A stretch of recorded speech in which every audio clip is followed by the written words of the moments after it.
And welcome back, everybody, to the Podcaster Nation. I say welcome back because I know you were just listening to some of our other awesome stuff and you came back for more because we're great. These episodes are fantastic. I'm talking to podcasters. What could be better? I love this job. I love you guys. I love our community. I love doing what we're doing. So, welcome to the episode. This is the place that is for podcasters. It's about podcasters and it's done by podcasters. And you guessed it. As with every episode, my guest is a podcaster. Can't wait to talk to her. She's a fascinating lady. All kinds of stuff to talk about today. We may have a 2 or 3 hour podcast. So you guys might want to like strap in, get a sandwich, and be ready for the ride. This is the place, you guys. And I can't leave out our awesome tagline. This is the place where the rising tide raises all ships. We come together, we unite, we work together, we help each other out. Thank you for being here today. Thanks for having me. What's that? I thought you were talking to me, my bad. Oh no, it's all I was good. like, You know what? what? I was just about to introduce you. So she just beat me to the punch. She's so excited to be here that she said thanks for having me before I even introduced her. This is great. All right, so please welcome to the program the host, and folks, get ready. The host of the Vivifier podcast, the host of the Nurture System podcast, the host of Eradicating Comfortable Whiteness podcast, the author of the poetry book From the Mud, The Alchemy of Self-Love Poetry, which I frankly can't wait to download and read, and the uh, owner, chief principal person of her business, which we're going to tell you all about, Open Hearts Unite. Please welcome Kristal Garcia. Kristal, how you doing? I'm doing great. I'm doing great. How are you, Rory? That's awesome. Now you can say thanks for having me here. It's all good. Thank you for having me. Right on. You have so much going on. I mean, it took me 10 Do. minutes in the pre-interview just to make sure I had it all right. When I talk to people who have 2 podcasts going on, we're talking about all how busy they are and everything else. Before I even get you talking about all this other stuff, I just got to ask, do all these come out every week? So I'm just rebuilding now. We actually are rebuilding after domestic violence. I fled about a year ago Oh, wow. and we've been homeless for a year. So it's only recently, the last couple of weeks, that we're housed. So we're still unpacking. There's some boxes, but we started the podcast while we were unhoused, while we were homeless. And so we were doing it pretty sporadically. So it becoming more regular is probably going to take within the next week. We're going to be creating more podcasts as we finish unboxing our room, basically. But yeah, it's actually really just in the flow. And so we are a DID system, and for people who don't understand what that is, that's dissociative identity disorder. And Mm. it was previously an incorrectly called multiple personalities. So we are a polyfragmented DID system, which means we have over we have many in our system. We'll just put it that way for now. But we are not, what people don't understand about DID is they think that an alter, which is what is called the other person that is in the same body, is just a personality of one person, as if there's one main person and the rest is just a personality of that. And that's not the case. We are multiple people in one body. And the way that's formed is from extreme trauma, starting in infancy and childhood. Mm. And that's different for each system. For us, we are a RAMCOA created system, and that's ritual abuse, mind control. Wow. So, yes, I know that's a mouthful in just a few minutes. Well, I mean, I was going to say, hey, tell us about you, but I mean, wow. I mean, you jumped right in the deep end, and we are Oh, here for this for you. Okay, so telling your story, I'm right here with you. sure. Yeah, Whatever you need. absolutely. So as far as the podcast, it's just very natural for us. It's something we very much enjoy because we do have a lot to say, especially from all of the things we survive, from all the experiences. And really, it comes down to we want to give people tools so that when they come face to face with the abusers that are similar to ours, they have ways to protect themselves because we didn't. I We didn't see. have any of that. And we learned a lot of things in ways people shouldn't have to learn them. So our main concern is really arming people with these protective tools. So with the Ramcoa, we were trafficked as children. So that started very young. And I won't go into the details of that, but that's just kind of to give an idea Right. of what Ramcoa is. Now, there's people that exist today that are deniers of Ramcoa, which is so lucky for them, that they can pretend that this doesn't exist, or they say that this is made up. There are thousands of us in America alone. Can you tell everybody Ramcoa, what that phrase means, and for anybody who doesn't ritual abuse. understand it? Yeah, okay, so Ramco is ritual abuse. Sorry, we got a really heavy storm going on, so if you hear some crashing around, I understand. You're good. um, so ritual abuse and mind control is based on these people who they actually believe in these things, and they're cults. They're cults, I and they're see. a part of the child trafficking rings that are out there. They Got it. do very disturbing things, including wearing costumes, and this is why we are also actively speaking about this, to tell people, please listen to children. Um, there are parents that have come out and spoken about this. They didn't know this was happening to their children. Most often, the families that this happens with, this has been done generationally. They have been targeted, and it's something that happens throughout. But there are some parents that didn't know what was happening either. Yeah. So, one of the things that they do is they wear costumes and they wear outlandish costumes. They can dress up as demons, they can dress up as angels, they will dress up as Disney characters, and they will do, or aliens or whatever, and they will drug kids, they will do all sorts of things, and they'll be part of this trafficking. And when a child tries to speak up about it, and they're like, they say this and it sounds very outlandish. It's done that way on purpose so the child is not believed. So we tell people, we're like, it's made out to be like the child just had a dream. So we tell people, if a child tells you something that happened to them and tells you that something hurt them, and even if it sounds like a cartoon character, don't immediately dismiss it as a dream. Follow the breadcrumbs. See, where is the child being left? Is it some, because it could be people you even know, unfortunately. And a lot of Hmm. people try to dismiss this as something that doesn't happen very regularly. It happens, unfortunately, regularly enough to create DID systems such as ourselves. Unfortunately, not every child survives that. So those of us who did survive, we're lucky in that sense that we're still alive, but we have to live with this for the rest of our lives. We have flashbacks, we have somatics. There's sometimes we're just not functional, but somehow we still have to operate in a world that pretends like DID is not a thing or that Ramcoa survivors aren't a thing. Yeah. But we do tell people, if your child is saying something, please listen to them because it may not be a dream. It may sound crazy to you. They may sound something like, um, enter some cartoon name, did this to me, they hurt me. And then, an adult would be like, okay, this is what they do on purpose so that children aren't believed. I mean, that's just fiendish from the outset. That's awful. Yeah, it's I'm heinous. at a loss for words, and that doesn't happen to me very often. So I can't even imagine that that's pre-planned like that. But Yeah. that's what this And is they're all still about. doing it right now. That's Yeah. that's what's wild. Is it usually? I've heard some of these stats, and of course, you hear everything because of the internet and everything else. Is it usually a family member that ends up doing this kind of thing, or is it more It of an can. institutional thing? The thing is, so here's the thing is it is institutional, but it can still also be a family. So Okay. what these cults connect with each other, and they prey on um children and families that children are going to be very vulnerable. It can and often is children of poverty lines, but it can also be children of high end incomes as well. Because unfortunately, what happens in those families is they can just make things disappear because they have enough money to.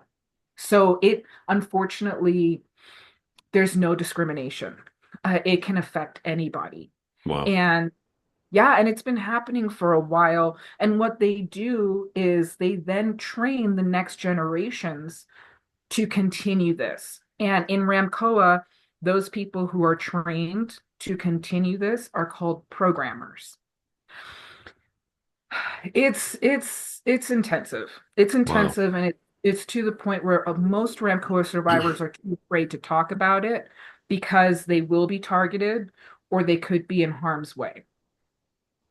So it's not something, I mean, there's a lot of them talking about it, but there's still so many more that will not speak about it and will never be public about it because their lives are in danger. How long were you trapped in this Ramcoa situation? Oh, I I was in it since I was a child. And the unfortunate part of it is that you get groomed to continue it and you get targeted even when you're an adult. So you get pulled back into the world and you've been groomed for it. Like, so for instance, for me, the trafficking continued from childhood, it was into teen years. And then I got pulled back into the world as an adult as well. And that's where also BDSM comes in. And BDSM really is a cult. Mhm. A lot of people don't really want to talk about that. Unfortunately, a lot of the psychology field has been affected by us, and this is what is mind blowing to me because I was a pro dom for 13 years, and then I left it. Okay. So this is all part of the grooming of Ramcoa because this is part of what they train you to be a part of. And there are people, not that everybody's in there is a Ramcoa survivor necessarily. A lot of people in BDSM are survivors of some form of abuse. And then there are others who weren't abused to that extent. It's kind of hard in this day and age to think that there are any human beings that haven't been abused on some level. That could be my projection as a survivor, but Wow. most humans have gone through some level of trauma. So it's kind of hard for me to say that they didn't have trauma at all, but they may not had such extensive trauma. There are people who were pulled into BDSM because they were incorrectly told that this was sexual freedom, and that's how it's being put out there and how it's being sold. Right. And so there, you get these people who are wide-eyed and bushy-tailed, and they innocently go into these worlds of BDSM thinking they are being sexually empowered or going to be sexually empowered. That is far from the case. It is a brutality, it is vicious, and it is, I mean, it literally says it. BDSM stands for bondage, dominant submission, sadism, and masochism. Hmm. It's in there, but they use a lot of gaslighting and grooming tools to normalize this. So it's very dangerous. So it started in childhood, pulled right into my adult years, and honestly, it wasn't until I left BDSM that I was really start to become fully free of this, and it still continues to be. I I can never forget the things that happened. Hmm. It's the reason I have DID. It literally, they intentionally, with Ramcoa, they intentionally create DID systems. It makes it more profitable to traffic the child when you have multiple experiences with that child. You're dealing with multiple people in one child. So they Wow. are intentionally, they know how to split a child. It's intentional with Ramcoa. With other DID systems that are not Ramcoa, it's not intentional, but the trauma is so pervasive, chronic, and severe that the brain splits to survive it. So we'll My goodness. never Yeah, not be a DID system because of this. They affected the rest of our lives. I see that. So even so, as when you're younger, you're involved in the Ramcoa part of this, but then you're actually thinking you're free from it, and you're thinking you're making your own free choices and free decisions, and going into the domination portion of this, thinking that that's where I want to go. I'm making this Right, choice to go here, so it's all okay because it's a way to express myself and my freedom. right. So they kind of condition you for that and almost trick you into continuing it all. Yeah, you I get see. groomed into that. We were also a part of the other forms of sex trafficking that other people call escorting or porn or stripping. And again, that's all part of the conditioning. None of that is safe. That's all trafficking under different names. It's all trafficking. And it's it's become so normalized that people like if you try to challenge these trafficking states, um, there's so much grooming and gaslighting that people have bought into. They actually defend it. We live in a society that defends sex trafficking. And that's Yeah. not from the layman. That's a trickle down. Because ultimately, the layman is the one who gets screwed over the most. There are people who, they lose their jobs, they become addicted, they lose their families, like their lives are being damaged. But who gets to stick their hand in the honey pot whenever they want is people who have a higher income, people who are affiliated politically. So there's a lot of people in the higher echelon, so to speak, who benefit from sex trafficking being protected. My goodness. And so you've had to live through this, and at Mhm. some point, in order to handle it, the DID comes into place. Well, yes, but that starts early on. It does. So I yeah, thought it was like an effect type thing, but it is an effect, but it can only happen in early childhood. So people can't become DID systems when they're adults and their brain is fully formed and stuff like that. It has to happen in early childhood. So the in regular, I hate the term regular, but non-Ramcoa based DID systems, yes, it's just an automatic thing. In Ramcoa DID systems, it is pointedly, it's called trainings. There are specific things that they do to us to make us split. There are specific tortures that they know what to do to a child and how to torture a child to eventually make the brain split. Once that brain splits, they train that alter how they want. They project what they want that alter to be.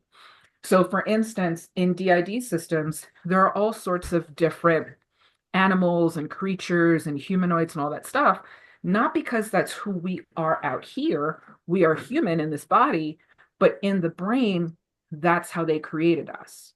So they will create demons in a system, they'll put angels in a system, they'll create fantasy creatures in a system to fulfill their fetish with a child. It's pedophiles fulfilling their fetish with children by torturing us to split our brain. wow. So Yeah, I mean, just the idea that it's intentional.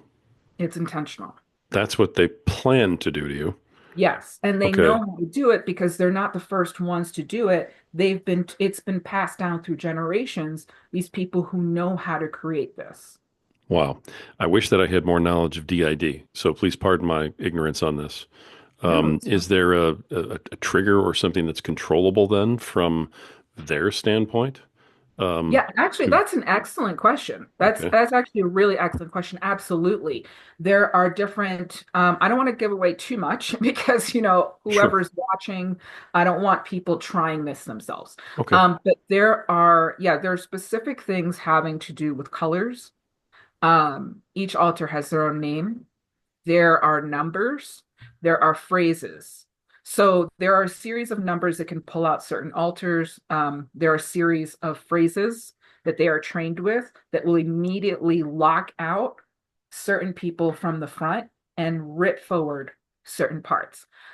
We don't always know what those are. And sometimes the people around us say them accidentally, because how would they know? Sure. Um, we've been lucky enough to now recently be around safe people, and we have experienced where they've mentioned something or they've shared something, and suddenly there are parts of us in the system that have no access to the front. There is a program has been called forward, and very specific alters come out and wait for a command. My goodness. Let me ask you, are you all aware of this happening to you? Is it at all conscious? Is there an awareness at all that this is what you're going through? When it Or is it happens, just not known to you?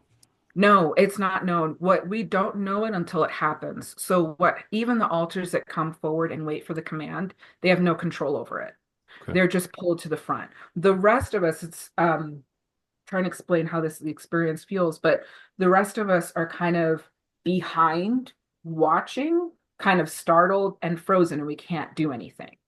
So when these alters are come forward and they're waiting for a command, they will literally, some of them will literally say, waiting for a command. So there are specific alters that will come out and say, waiting for a command because they've been triggered out by a program. My goodness. Um, and then the rest of us, there's nothing we can do because that program is so hard and it's so trained that we have to wait. We have to wait and see what happens. So Well, it's intense. And what happens is we have to be very careful who we're around, obviously, because we, if we're around someone unsafe, when that happens, we are at our most vulnerable. sure. So it's intense. Yeah. Um, wow. Uh, Now, clearly, you have um, a very sharp awareness of what's happening to you all now. Yeah. As you're able to talk to me, about this very plainly and clearly, and so how do you find out? What has to Well, happen for you to be able to get out of it and be able to find out, hey, this is what's actually happening because you weren't aware before? mhm. Yeah. So as far as like when a program's activated, How do you become aware, I guess? Because you made a change from not being aware that it was happening to you, right? When everything right. would change around, the trigger would simply make it happen. Oh, okay. Um, Yeah. So Now you're how, very yeah, aware of what's going on. So right. what has to Right. happen to get you out of So that? there's different parts in a system. And it's different system by system, but there is a general, because what I'm talking about as far as programs is only for RAMCOA systems. Not every DID system deals with that. Oh, I see. Because Okay. systems are the only ones with programming. The other DID systems who are non-RAMCOA, it was not created intentionally. So Ah, they don't have that same experience that we have. But for us as a RAMCOA system, now, other systems have this in place, but it's different. It varies. There are different parts in a system. For instance, there's the gatekeeper, there's the protectors, there are the caretakers. We have what we call middles, which are alters from um, usually in our system from 10 to 12. That can vary per system. Then there's the teens, uh, and some of the littles are also can also be infants, etc. We have our main team, which is the altars that we all in agreement it didn't start that way, but we all work together in agreement. Um, it's taken a lot of what's called system work, which is us working together. We have been lucky enough to have really good therapists, but that took time. Finding a good DID therapist is so rare because unfortunately, not a lot of psychologists are savvy on DID and working with alters. Or if they are, they try and push what's called a fusion, or other people call it integration, which means they want you to all merge into each other and behave like one person. We're not that. Our brain doesn't do that. That's why we have DID. That's just not possible for us, nor do we want it to just behave as one person. There are fusions that happen organically where certain alters will merge into one alter, but we still say there's still many of us. But yeah, I kind of dissociated a little bit. What was the question? I answered the you question. you you are doing just fine. Do not Okay. worry about a thing. I Sorry, dissociation. no, I'll give you all the credit in the world for sharing this, the way you are. And I hope it helps you as much as it's helping somebody else to hopefully be a little more aware. Look for this, and at the very least, listen to a child if they start talking about Bugs Bunny or something. Um, that's Exactly that. huge. That's Yeah. huge. Oh yes, you were asking if like how we came out of it, how we become aware. So Hmm. we have a part called a gatekeeper. A gatekeeper is a very powerful alter who has, the only way I can describe it is really has a firm access on multiple parts of the brain and protects us by not she in our system is a she will shut off certain access to certain memory if she feels like we're going too fast. So that's she's protective of the system and of the body. Also, if we're yeah, she kind of makes sure that we're safe and everything works well. So we have things in place as a team where if the gatekeeper, like the gatekeeper is usually someone who gets pulled out first when she notices something's awry. She'll come out, she has other parts that work with her, and they'll see if there's something in inner world that, okay, let me share what inner world is. Because I'm using these terminologies, but so inner world is where we live when we're not out here. So where you live and where most people live that don't have DID is what we call outer world. So Okay. it's me speaking to you here right now is called outer world. But for a system, we have an internal world. And it's really parts of the brain. But what it looks like for us is, do you meditate? Have you done any meditation? I've tried. I'm not very good at Okay. it. Got to be honest with you. Because I I'm was I'm I'm Italian. We don't calm down enough, you know. So. one of the easiest ways I try to describe it is some people, when they meditate, they can see visually.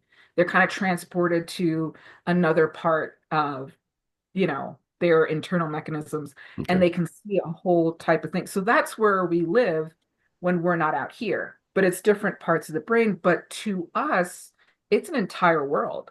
When we go in there, there are houses, there's forests, we have different planets, we go swimming in the ocean. Like it is so lucid. Not every system has that.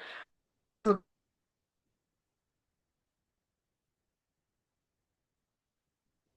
Looks like you froze up. Are you still with me?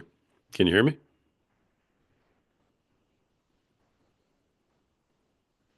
We will wait a minute and see if we can get Kristal back. And I'm gonna message her right now and let her know.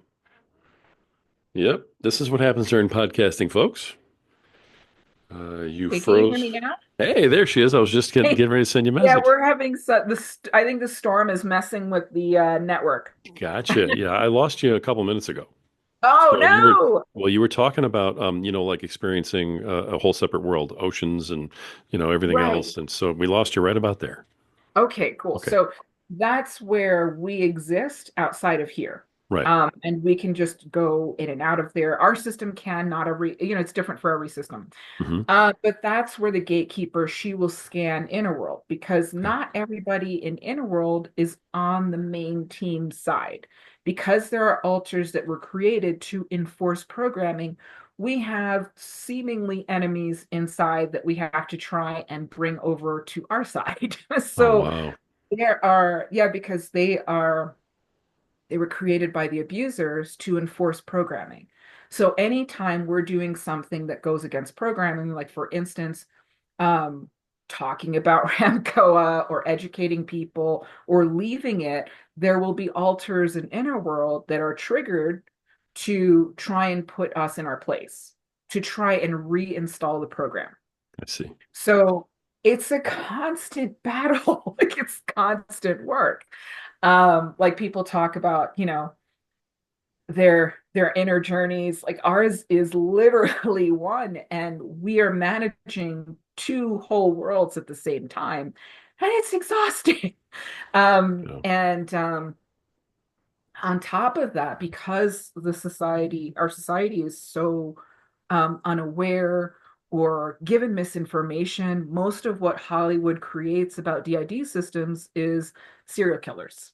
That's their favorite thing to do with DID systems. It's like, Right. oh, this person is a serial killer because they have what they call multiple personalities, which is not the correct term. They actually stopped using that term about 20 something years ago. Some people still use it, unfortunately, but it's not accurate. And without these having these like common conversations, people are just not ready for it. Some people freak out. Most systems are in the closet for safety and out of fear of losing people. We lost so many people when we shared that we were a DID system. Some people were absolutely cruel in ways we did not expect. There were people we knew for years. So it was brutal. It was brutal. But before we were an aware system, because we've only been, it's going to be 4 years this October, fully aware as a system. So we spent most of our lives unaware. I've been in therapy for years, but no one caught it because most psychologists are just not equipped to, unfortunately.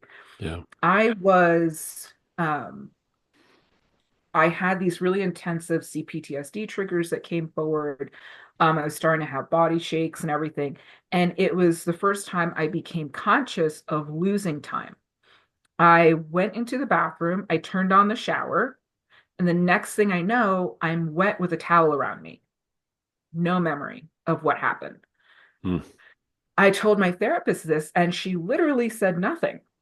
I went to another therapist and asked him if he thought I had DID because at the time I knew someone who had DID. And I was like, "Do you think I have it?" He mocked me, said I was paranoid, and said, "No, that's not a diagnosis either." So I received no help Wow. whatsoever. Yeah. It wasn't until our system, and this doesn't happen for every system. Some people spend their lives never knowing they're a system. Other people's don't know until they've actually like been diagnosed as a system.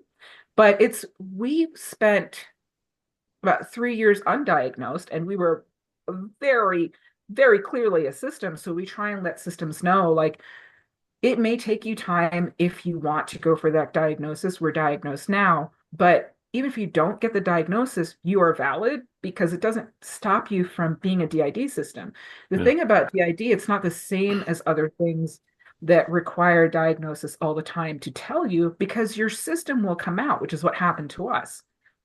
Alters just started popping out. It was like, holy crap. Yeah, Wow. it was mind blowing to become aware as a system. It was intense. I cannot even imagine. I literally cannot fathom what you've been through and what it would be like. That's wow. Um, Amazing that you've been able to pull through it to this point and have this sort of, I don't want to say control over it, but Yeah. Mhm. presence towards it Thank you. is It's been wow. intense. It continues to be intense because it's constant work. And again, with all of the flashbacks and the somatics and just the reality, because sometimes it's surreal even to us. It's not even that we don't understand why people don't believe it's real. It's that we don't understand why people stay there. Because, Hmm. we understand that it sounds so outlandish and we wish it was. Um, but then it's like, okay, we get you're unable to understand, but then own that you can't understand rather than double down on something that you don't live and say that it's not real. That's Yeah. where it's really alarming. There's also been this conversation that has also become alarming, um, where people are calling themselves endo systems, and they're trying to say that they are a DID system that was not created with trauma. That is not possible and very dangerous. And so we openly speak up about that because we're like, please either um, get support in this because either the people who are saying this are DID systems and they're surrounded by people who are telling them their trauma was never real, which is problematic. Hmm. They might be around their abusers who would be like, no, no, no, nothing like that ever happened to you, which is very Sure. possible. Or they're people who really aren't DID systems and are dealing with something different, or think they understand what DID is, but they don't. And I'm like, you cannot have DID without extreme forms of trauma. It's not possible. It's not genetic. There is a reason the brain splits like that, and it's not supposed to. Yeah. Our whole goal is that hopefully one day there will be no more systems created. Um, And it's something that's kind of a catch-22 for all DID systems, especially when we meet each other, because we're like, yay, another system. And then we're like, oof, another system, because we know where that comes from. So it's a very um it's very intense. Um, but yeah, we want people to learn more. We want to, before we were an aware system, we were already professional speakers. So this is something that we decided to bring out towards that. We were also um, the domestic violence situation we had to escape was another DID system. And because we were a newly aware DID system, we thought their behavior had to do with DID. After we escaped and we met other DID systems, we realized how they behaved had nothing to do with DID and was actually more of a unmanaged narcissism, potential psychopathic behavior. It was just beyond. Yeah. Um, but we weren't aware of that. So we also want to support newly aware systems being very careful who they're around, because Sure. basically that system turned out to be a programmer based system. And we were basically an experiment for 2 years to them. And they Oh, flat out told us in the end that they don't do relationships, they just experiment on people.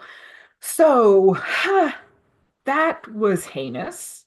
Um, my goodness. and yeah, but and then we were, like I said, homeless for a year trying to Trying to escape that. recuperate. Yeah. Yeah, Now, from are you, I hope, completely out of that and in a safe place now? And yes, we are okay. in a safe place now. We are like just we finally have healthy people in our life, which is really nice. We spent the last year purging left and right. Good. Because we're like, if we have to start from scratch, we're starting from scratch from Yeah. everywhere, and it's like time to just really clear the house. And it was not easy. It was really painful. There, I don't speak to, we don't speak to any of our ex-relatives with the exception of our mother. Like we had to really just get down to it. And we have like a handful of friends right now, but we're really happy and it's really healthy. We don't have people in our life anymore that hate us. It's like, but Funny how yeah, that works. Yeah. right? And it kind of made us really realize, and we will be making podcasts on this, but a lot of people are groomed from toxic familial experiences to believe that this is what friendships look like. This Mm. is what relationships look like. Like, oh, I'm going to treat you poorly in some ways, but I love you. And I'm like, no, you don't. That's not love. Because we were like, why do people behave this way and think this is a friendship? Like they talk to people they don't like. Mm. And we've seen that repeatedly. And I'm like, I don't talk to anybody I don't like and call them a friend. That's weird. But it's groomed. It's groomed behavior. So, but we spend a lot of time deconstructing all sorts of stuff, all sorts of grooming, Hmm. all sorts of gaslighting, not just from the unmanaged narcissistic realm, but just any type of manipulative abuse. It's really our focal point. And as well as believe children, Right.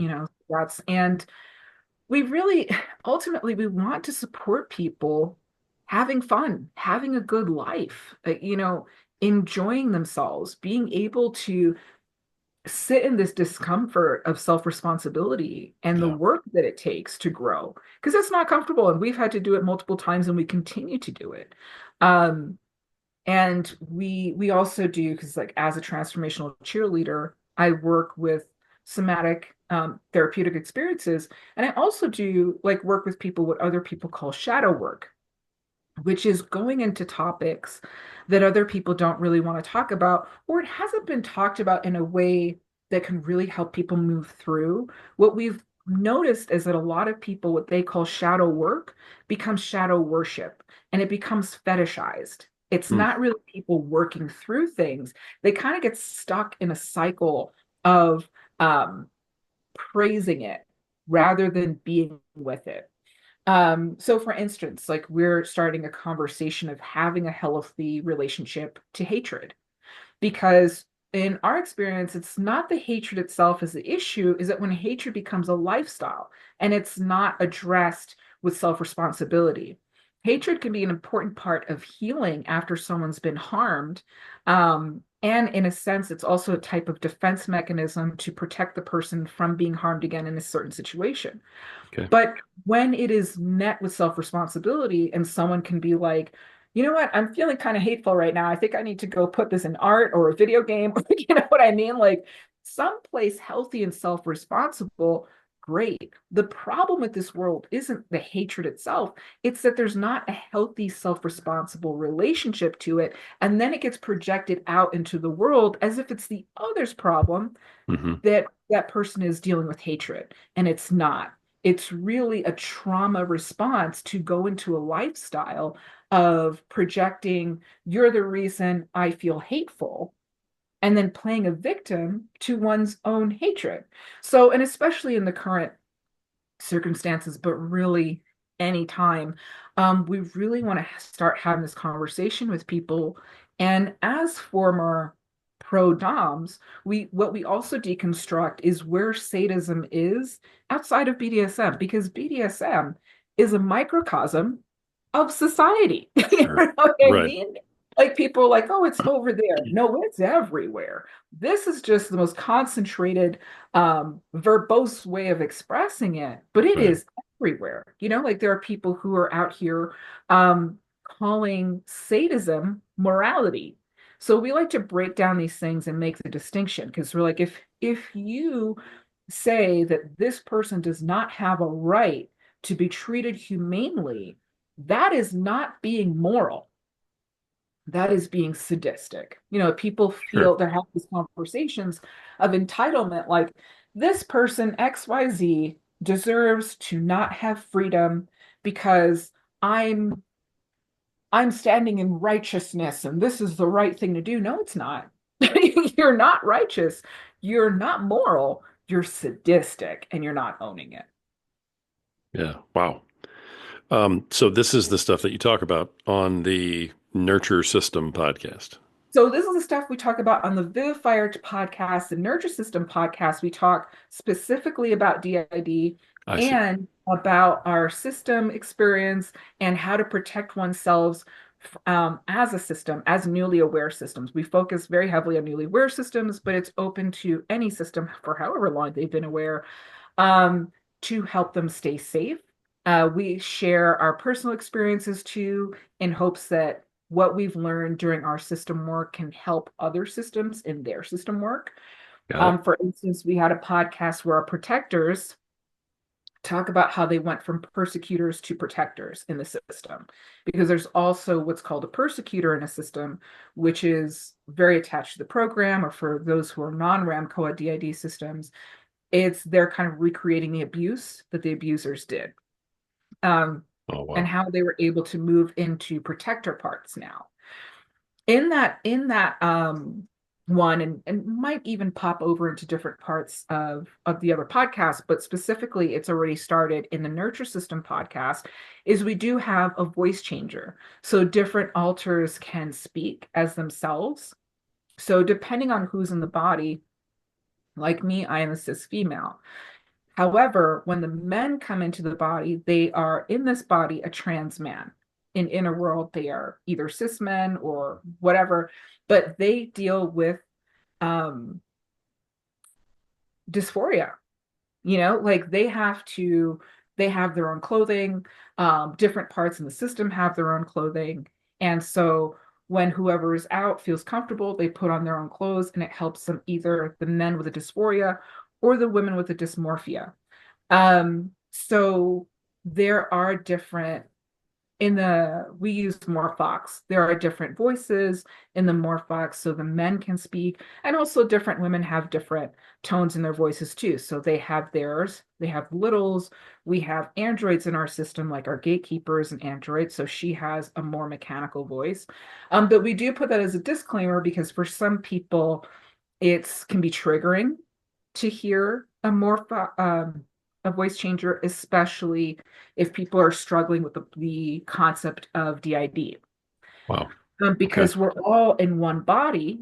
And for some people, that's really difficult to process, to be like, I'm hearing all these different tones of voices, but they're coming from one body and they're all speaking. So it can take some time for people to really adjust to that. Um, for some people, they just, they feel a bit dysregulated by that for, whatever reason. It could be past trauma. Um, some people might find themselves being a system, so Sure. Yeah. there's a lot going on. But yeah, and then we have the Eradicating Comfortable Whiteness, where we specifically talk about the Black journey and what that looks like and deconstructing that. And one of the things we do is like we are just authentically ourselves. So if it's authentic for cussing, we will, and we don't cater to the pearl clutching, because if, cuss words are something that someone wants to use to not hear something, like to Hmm. not talk about these issues, especially to not talk about rape issues. Like if a cuss word is what you're going to use to try and stop yourself, that's really lucky for you. You know what I mean? If you can live a life where the most uncomfortable thing to use a cuss word, you really should probably pay attention to what's being said. Wow. Yeah. So, Let me ask you this, because of sure. the variety in your podcasts, and yet there's a theme, of course, some commonality. Are you aware of who all of your alters are? So that's a great question. It's not possible for all of us to always know who's there, Hmm. but we have done a lot of work to usually know. But even as we're talking, like for us, we have over 1,000 altars in our system. Okay. So it's not always possible to know who might pop in for a second. But when that happens, we're like, I don't know who that one is. We have we have some altars that are silly, and we have one who specifically loves to say huzzah. No clue who that is yet. No idea. But Sure. they will pop in and do that and be like, I don't know. But otherwise, and in the not so silly realm, there will be altars that get triggered out. We can't always know what that looks like. We tend to be able to find out after, when we take some time as a system. Sometimes we can access them. Sometimes the gatekeeper says not now, because every time we access an altar, we access memory. Got it. May not always access it right away, but does get us closer to memory. And as Okay. we access those memories, we get to heal more. We get to be more cohesive as a team. But as far as if people go over to and are listening to our Nurture System podcast, we do have specific altars that we know are speaking. And like for instance, right now, I'm one of the hosts. For our system, we have three hosts. I'm the main one.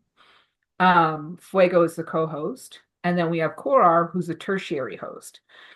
Fuego came forward because of the abusive relationship, and because me and Cora were severely damaged by it. So he came forward to help us regulate and to um, make sure that never happens again. Hmm. So he's a little more intense in how he communicates. But every altar has the way they speak, just like any other person. There, different people have the way they speak and how they view things. We don't always agree with each other. And for some people, that'd be like, you don't always agree with yourself, you mean? Like, if I were a singlet, yes, that would be true. But no, there are multiple of us. We are a multi-consciousness. I see. And so we have foundationally things that, and this took us time, because we don't have those blackouts like we used to. We have moments where someone could come in and start talking. And like, say, for instance, you were talking with Fuego. And if it was something that he didn't feel like sharing with me, I wouldn't have access to what you said. So it's as if you were talking to someone else in another room. But what we do have in agreement is we do have to share things that foundationally affect safety, health, finances, etc. Like anything that affects functionality, we have to share with each other, and that took time and took practice. Um, But we also still have that privacy in a sense too, where if an altar's like, I don't want to talk about that with another part in the system, we don't have to know. So Hmm. it's Okay. Well, I wasn't cutting you off. I was just oh saying, oh, okay. Yeah. yeah, Please yeah. finish your It's thought. Yeah. yeah, and so we also have, because like right now we're in a relationship with another partner system, and this one is healthy. Thank God. But there's multiple relationships across systems. So I have a relationship with another alter in the system, and there are different alters who have different relationships with different systems. So if we're going to have a date with that alter, then it's like we purposely put the walls up. Um, we deal with amnesia walls as a DID system. So there's a lot of things that we tell people we're most likely going to forget because trauma. That's just Mhm. how we're created is amnesia walls. And sometimes those are thicker than others. But as we've healed, we can also choose now when we want to put up like kind of that wall if we're having a private time, a date, like if one alter is having a date with someone else. So we're able to do that and everybody has their privacy. So that's taken work too. I see. Mhm. Well, the reason that I asked if you knew, who they were, I was surprised because I guess my own ignorance led me to an assumption, of course, that if I were DID, that someone would assume that all of my alters then would be male, first of all, and Italian. Right. You know what I mean? Right. And and Sure. and so I guess I was curious about that because you Oh, mentioned that your alters are not necessarily female. right. Okay. And so are they all necessarily black? No. And that's a fantastic Huh. question. Again, you're asking great questions Well, for thank you. not I'm trying knowing to about keep up. DID. It's, you're doing wonderful. We really appreciate it.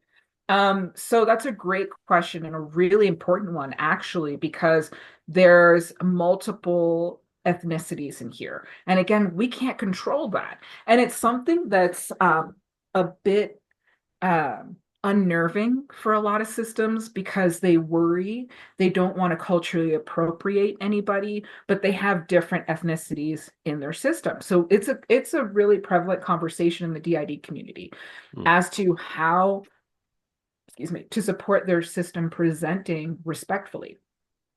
And one of the things we feel is privately, we personally, just our opinion, nobody come for us, just our personal opinion.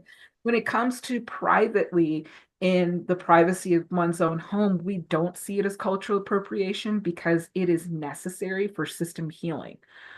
For an alter to be able to feel relaxed and safe and be seen, which leads to DID systems accessing their memory, which leads to healing, they have to be fully seen and fully be acknowledged for who they are in inner world. We didn't have a choice to be created. That was taken from us. Um, and we don't have a choice as to what we look like. It's just what we look like. It either for a Ramkoa system like us, it has a lot to do with training. So our altars look a lot like what they used to train us with. Um, and for other systems that are non-Ramkoa, the brain was piecing things together to survive who felt safe, which part of the brain is reenacting, which is ultimately a survival mechanism anyway. So all of these things, it's a young brain gathering all this information, and here you are. You have these people. So, no, not everyone in a DIC system is necessarily the same, but each DID system is different. We have seen a DID systems that have like several alters, but they in a male body, but they are all male, but different ages or completely different experiences. So that is possible. But for a lot of other systems too, it's just variate. So for instance, the body itself is Black in Puerto Rico, indigenous Taino of Puerto Rico. Okay. But we have different ethnicities. So for instance, we have Fuego, he is Latin, and then we have Korar, he's Latin and mixed with something else. So it's different. It's very different, and that varies all over inner world as well. And you can meet systems who are white-bodied and will have a black altar, which causes a lot of cognitive dissonance for them because, again, they don't want to culturally appropriate and they don't know what to do. Or you can meet someone who has Asian altars who is not Asian. So it is something of a very delicate conversation in the DID system, in the DID community, because everyone's like, "How do we manage this and not culture appropriate?" And our experience is do whatever privately, but when you're out in public, get to know people of those different cultures, like one on one. Which one will help the altar, who is representative of that culture, and two, you get to learn in person what feels safe for that culture for you to do. And can that altar present publicly? And to what extent? And it is very, varied, and it is a delicate process for DID systems to move through. Wow. That's fascinating, to be honest. Thank you for answering all these questions. Yeah. You know, the absolute layman over here who's struggling to keep up. But so yeah, I'm foregoing a bunch of the podcaster questions because your subject matter is vitally important, and in terms of understanding, but also in terms of warning people Yeah. about what can happen and what to look for and everything else. So, so don't feel slighted if I'm not asking podcaster No, questions at not the at end here. all. No, no, I But I appreciate it and we appreciate it for no, I sure. wanted to give you the time needed for this topic for sure. The I am curious as to you're getting these messages out in these three podcasts. Um, why podcasting? So yeah, that's a good question. So I really love podcasting. I like listening to podcasts, I enjoy it. Right now, one of the podcasts we listen to, and of course I cannot recall it right now, but he is a recovering narcissist. And it's been so healing to listen to him because he actually does the work. He goes to therapy. He actually is he's a big name. I can't think of his name for right now. Of course it's good. I'm gonna get it later. But he supports people, he tells people all of the unmanaged narcissist tactics, and he supports people healing from narcissistic abuse. Wow. And it's powerful, especially from what we just survived. And to be clear, we're not trying to um, condemn or villainize people with NPD because there are people who do their work and they can't help it either. That's a very intense, that's built from trauma as well.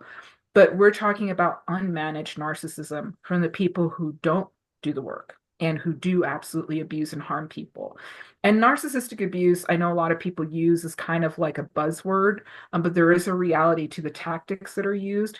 But it also goes beyond and into manipulative abuse in general as well, for people to be aware of. But when we do talk about narcissistic abuse, we specifically mean unmanaged narcissists, not to villainize people with NPD across the board. Of course. Okay. I do want to plug the book Okay. before we wrap things up because Yes. you wrote one, and I applaud anybody who starts a podcast. I applaud anybody who puts their heart and soul on paper, in any way, and says, "Here, world, take a look." So your book, From the Mud: The Alchemy of Self-Love Poetry.